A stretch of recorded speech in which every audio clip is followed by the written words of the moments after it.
près de 10 ans maintenant une série de coupures de journaux de la presse tunisienne parce qu'elle était de plus en plus délirante avec les années qui passaient. Donc je l'avais accumulée parce que j'étais frappée par la prose, par la qualité quasiment poétique de ce journalisme qui n'en était pas un. Et puis en même temps, en France, où je vis, j'étais aussi frappée à chaque fois qu'un événement politique justifiait que les médias français s'intéressaient à la Tunisie par ce qui était dit du pays.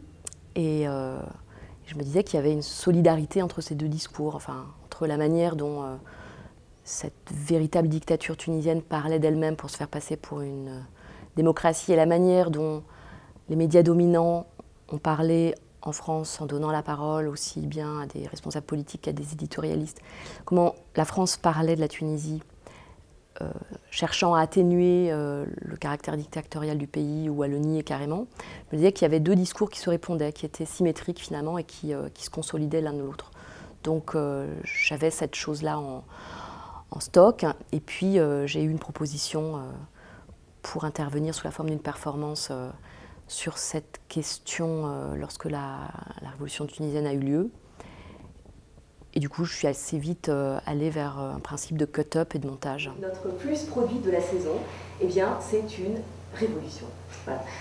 Mais une vraie révolution, une révolution responsable, pacifique ou presque, d'une maturité exemplaire, la première révolution démocratique du monde arabe. La position que j'adopte, qui est pas tout à fait un personnage, mais qui est une sorte de point de vue, c'est d'une certaine manière une hôtesse d'accueil dans une agence de tourisme, mais qui se met à parler aussi parfois comme une journaliste ou comme un expert international de type expert du FMI ou de l'ONU. Et le point commun, c'est que ce sont des discours qui sont des discours formatés et des discours de communication. Et le point de départ qui m'a fait prendre en charge ce personnage, cette figure d'hôtesse d'accueil dans une agence de tourisme, c'est que un des matériaux que j'utilise dans la performance sous la forme d'images et qui est aussi un fil directeur thématique, c'est la question du tourisme.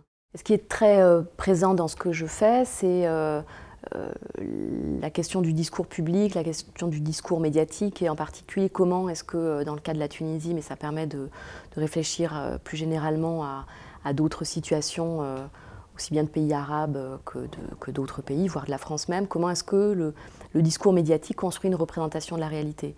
Et comment, en l'occurrence pour la Tunisie pendant 20 ans, le pays a parlé de lui-même dans une logique avérée de communication, c'est-à-dire construire une représentation du pays qui permette de faire illusion ou en tout cas de construire une façade qui serait acceptable. On voit bien à quel point on peut dissimuler l'absence de liberté par les mots qu'on met dessus, c'est-à-dire quand on dit qu'un pays est une dictature ou quand on dit qu'il n'est pas une dictature, quand on dit que c'est un régime autoritaire éclairé, quand on dit que quand on vend le tourisme, les droits de la femme, la paix comme étant des éléments constitutifs d'une démocratie alors que ça n'est pas le cas, eh bien on dissimule l'absence de liberté, on fabrique une fausse liberté. Et moi, ce qui m'intéresse dans mon travail de metteur en scène en général, c'est comment est-ce que les mots, comment est-ce que les discours, en particulier les discours médiatiques dominants, nous façonnent et nous dissimulent ou construisent des formes, des réalités politiques qui sont en général des réalités d'oppression.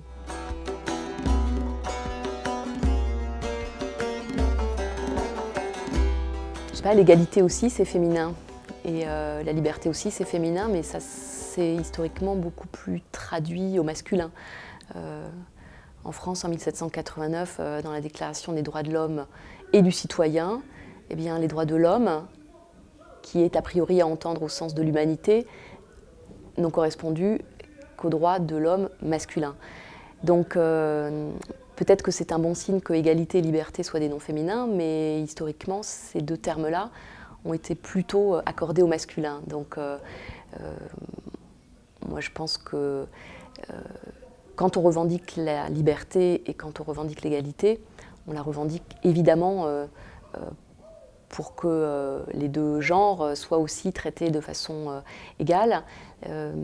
Mais historiquement, on va dire que le masculin de homme l'a plutôt emporté sur le féminin de liberté.